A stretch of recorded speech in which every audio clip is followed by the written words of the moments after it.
Un saludito para todos y bienvenidos una vez más a un nuevo video en el canal de YouTube de Fútbol 11. Esta vez, y como ya lo vieron en la miniatura, vamos a analizar la salida de Jorge El Zarco Rodríguez de la dirección técnica de los Albos de la Alianza. Desde ya les digo que si algo se me queda en el tintero, su oportunidad es de colocarlo abajo en la cajita de los comentarios. Dicho eso, Ángel Alvarado es mi nombre y vamos a ello. Vamos a arrancar con la noticia tal cual. Y es que hace un par de días, concretamente 11 de diciembre, si no estoy equivocado, Alianza hace oficial la destitución de Jorge El Zarco Rodríguez, que no continuaría como el técnico. Noticia que llegó por bastante sorpresa, sobre todo porque en la serie de cuartos de final, en el partido de ida, en una entrevista del presidente de Alianza, Gonzalo Cibrián, con el Canal 4, pues el presidente afirmó que se iba a renovar a Jorge El Zarco Rodríguez, incluso generando, si no mal recuerdo, la frase exacta fue: porque en Alianza creemos en los proyectos o en los procesos. Dejaban en claro que le iban a dar su apoyo a Jorge El Zarco Rodríguez. Posterior a la eliminación, el profe da un par de entrevistas y en unas, creo que es en Superfútbol, aquí ya me estoy aventando un triple porque no recuerdo si es ahí exactamente, pero sí dice en una entrevista que él considera que la renovación se ha hecho un poco tarde y que se debió haber hecho un trabajo con cierta parte de la plantilla. Curiosamente, el día después se anuncia la destitución de Jorge El Zarco Rodríguez, quien se marcha con el título de 18 para Alianza, obtenido en el Clausura 2024. Esa es la noticia. Entonces, para empezar a analizar si esta es una buena o mala decisión, que al final es el punto del video, hay que ver los números de qué es lo que ha hecho Jorge El Zarco Rodríguez en esta siguiente, sería segunda etapa, con los Albos de la Alianza. Dirigió 2 torneos nacionales y 1 internacional.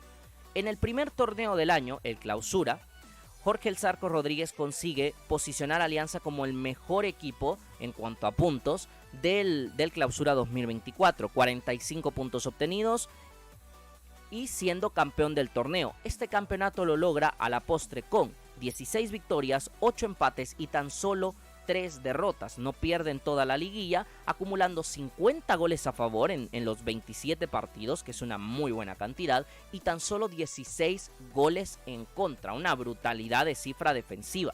Para esta apertura 2024 sí que hay una caída bastante rotunda en cuanto a los números, porque queda quinto lugar con 32 puntos, es decir, 13 puntos menos que en el primer torneo.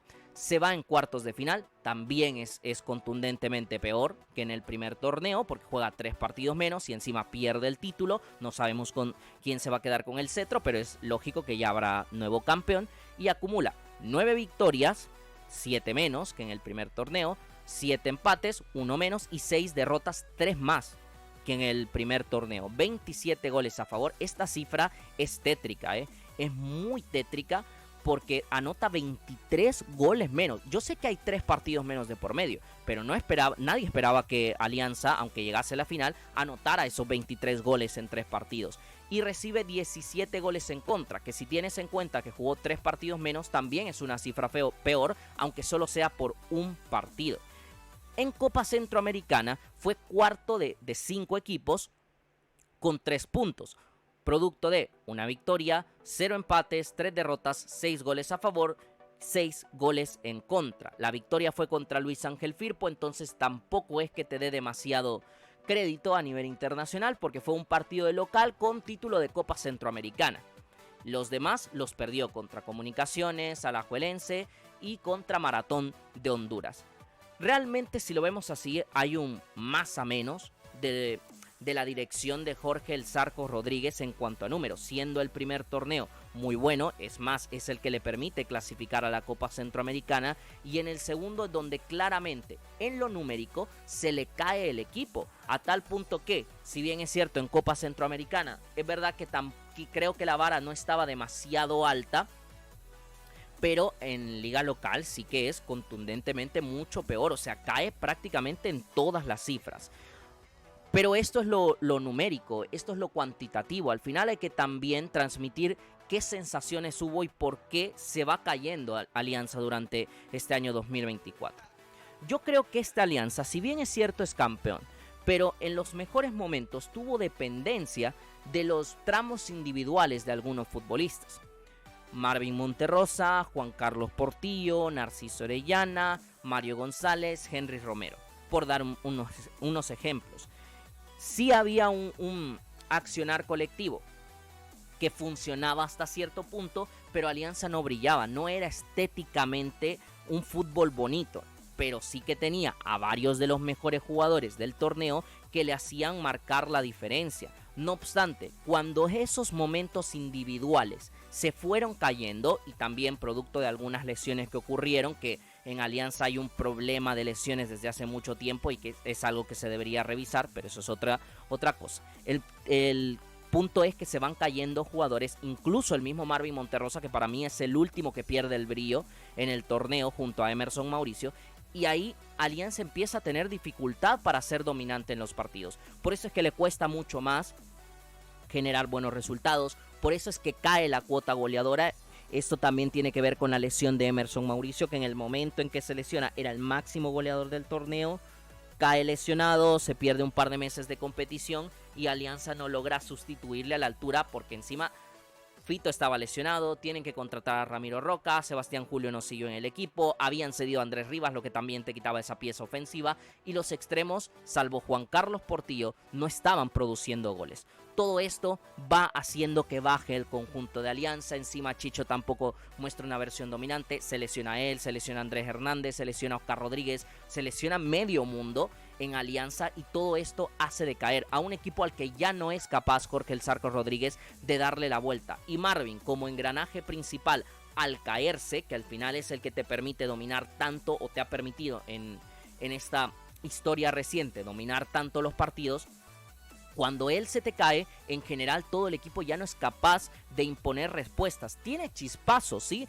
Tiene momentos muy puntuales positivos, pero ya no actuaciones en las que colectivamente puedas calificarlo como bueno o como muy buenas actuaciones.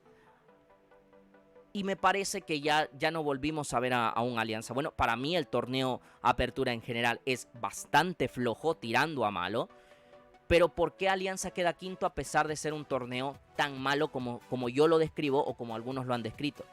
Porque Alianza sigue teniendo una calidad diferencial individual en la plantilla que no tienen otros. Entonces, eso te va a hacer ganar la mayoría de los partidos, porque no todas las plantillas están a la altura de lo que hace Alianza. Seguramente, al nivel de la plantilla de Alianza habrá una o dos, como mucho, y todo el resto son inferiores. Cada cual más o menos que Alianza, pero al tener mejores jugadores por nombre y por calidad diferencial, en algún momento, vas a seguir ganando la mayoría de partidos. Pero insisto que sin esos momentos individuales de alto nivel, en lo colectivo no brillabas, entonces ya no eras capaz de generar tanto buenos resultados.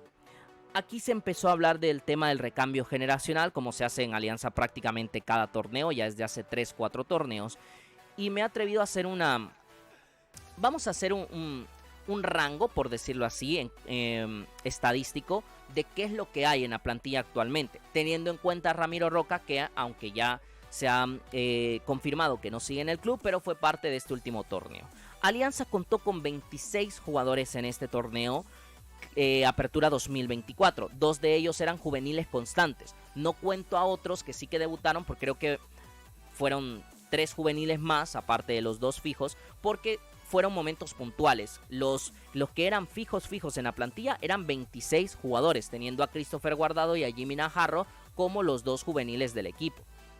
La edad media del equipo es de 27.4, que parece bastante alta, pero si le quitas a los 2 juveniles, que al final hay que aceptarlo, hasta cierto punto hacen un cierto favor, porque son los chicos más jóvenes de la plantilla, sin contar los juveniles, esta plantilla tiene una edad media de 28.1, muy cerca de la treintena. Y es que en la plantilla tiene 8 jugadores de 30 o más, que no parece demasiado, pero cuando te pones a pensar en que 6 de esos son titulares, Henry Romero, Iván Mancilla, Jonathan Jiménez, Marvin Monterrosa, Juan Carlos Portillo, entonces ya ahí te va cambiando la perspectiva, ¿no? Evidentemente, porque ya hay incluso el mismo Michel Mercado. Es que hubieron muchos jugadores de estos que tuvieron que asumir titularidad constante en el torneo. De hecho, Ramiro Roca tuvo que jugar bastante más también por la lesión de Emerson Mauricio. Entonces, aunque tengas pocos jugadores, pero si la mayoría están cargados en el 11, ahí sí noto yo que hay una renovación, que hay la necesidad de una renovación. Pero entonces, es que no hay jugadores más jóvenes. Del rango de 24 a 29 años, Alianza tiene 11 jugadores de esa edad. Y de 23 o menos tiene 7 jugadores. O sea, la gran mayoría de la plantilla son jugadores que son de los 29 años o menos. Digamos en un rango que puedes empezar a sustituir a esos de 33, sobre todo con los de 24 a 27 más o menos. ¿Cuál es el tema? Que muchos de estos jugadores se han vuelto irrelevantes. Y aquí hablo de Ezequiel Rivas. Es verdad que las lesiones le han condicionado, pero ya sabemos que el Cheque no es un jugador regular. Aquí hablo de Alexis Renderos, hablo de Diego Chévez, jugadores con prácticamente un pasaje testimonial en este torneo, Apertura 2024, y por lo tanto aquí sí que entiendo. Porque va más allá de tener jugadores que te cumplan con el tema de edad para poder sustituir. Tiene que ver también el nivel. No es lo mismo tener a un jugador de 24 años que viene de un equipo de segunda división, por decirte algo, que poder contratar a uno de los mejores centrales del torneo que tiene 24 años y oye, ya está sumando juventud, pero también nivel a la plantilla. Entonces sí existe la necesidad de la renovación. Y a ver, me parece que en cuanto a ver también lo de sensaciones, para seguir complementando ello, no todo es negativo, porque sí que creo que parece un video hate para el equipo de Jorge El Zarco Rodríguez, pero hay que saberle dar sus puntos a favor. La mejoría en la liguilla, en el clausura 2024, que yo creo que colectivamente es donde encuentra el mejor momento del año Jorge El Zarco Rodríguez para su equipo, por la conexión que tenía con ventaja para los extremos, dejándolos en situaciones 1 contra 1 o de espacios en donde eran capaces de definir los partidos, y la experiencia del centro del campo para definir dichos encuentros, sobre todo teniendo a Marvin y Narciso Orellana como el eje de todo lo que funcionaba. Teniendo en cuenta cosas buenas, cosas malas, números y esta proyección, digamos, en caída que ha tenido Alianza, hay que llegar a la conclusión. ¿Es una buena decisión la de apartar a Jorge El Zarco Rodríguez? Es claro con lo que hemos dicho que el equipo necesita una renovación. Probablemente no tanto de edad, sino de nombres que cuenten con el nivel. Y claro, recuperar algunos jugadores que son buenos pero que han decaído para que Alianza pueda realmente recuperarse. Eso sí, el hecho de que esa renovación arranque con el director técnico es también empezar un proyecto nuevo desde cero. Un proyecto o un proceso, porque entiendo que a no todos nos gusta la palabra proyecto, porque en El Salvador casi no existe, pero bueno, un proceso que viene de tener un campeonato en los últimos 2 torneos. Por eso es que me parece raro que a Jorge Rodríguez no se le haya dado la continuidad. Más me parece, y es por lo último, y creo que aquí cada quien lo definirá como respuesta, por eso yo lo he puesto como pregunta mejor para que cada quien se haga su conclusión. La química del equipo decayó con Jorge. Recuerdo varias conferencias de prensa donde Jorge El Zarco Rodríguez era bastante fuerte con sus jugadores, y yo no digo que esté mal que un técnico no sepa tener autocrítica y decir cuando sus jugadores han fallado, pero creo que a veces Jorge lo enfocaba mucho en tema de jugadores y es como que no terminaba de hablar de aspectos puntuales de la dirección técnica. Temas como que Marvin Monterrosa haya salido molesto tras el cambio en el primer partido, por ejemplo, un par de veces que a Leo Mengíbar se le achacó directamente por parte del entrenador, y claro, sus últimas declaraciones en entrevista posterior a confirmarse la noticia, en la que decía que hay varios jugadores que ya no tenían que estar en el equipo. Yo creo que todo esto le fue mermando internamente. Jorge siempre ha sido muy inteligente para detectar qué piezas le van a servir y qué piezas no. El tema es que no todos los clubes lo pueden asimilar de la misma manera. Aquí obviamente esto es pura teorización. Yo no puedo decir, primero no puedo decir que la interna esté rota, porque no me consta.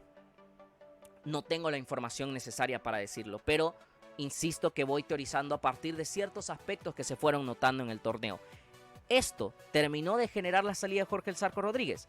Cada quien lo definirá, aunque yo considero que sí pudo haber tenido que ver. Este es el análisis de la salida de Jorge El Zarco Rodríguez como director técnico de Alianza. Coloquen en los comentarios si creen que es una buena decisión y, ya que está tomada, a quién les gustaría ver en el banquillo del conjunto albo. Espero que les haya gustado el video, si es así darle like y compartir para que más gente nos acompañe, y si todo va bien, esta misma semana todavía tenemos un poquito más de contenido. Un saludito para todos, cuídense mucho. Chao, chao.